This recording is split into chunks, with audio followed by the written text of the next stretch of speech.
কবি নজরুল ইসলামের একটা কথা ছিল কিংবা একটা লেখা এরকম ছিল, আমি জানি চিরজীবন আমাকে কাটতে হবে, কারণ আমি যে তোমাকে চেয়েছি।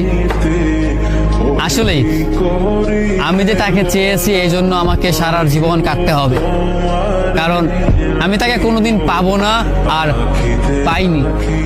পাইনি বলেই আমার কান্না করতে হয়।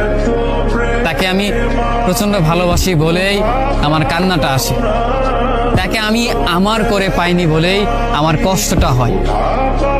কবি নজরুল ইসলামের লেখাটা খুব দারুণ ছিল। আসলেই তাকে পাইনি বলে আমাকে সারা জীবন কান্না করতে হবে।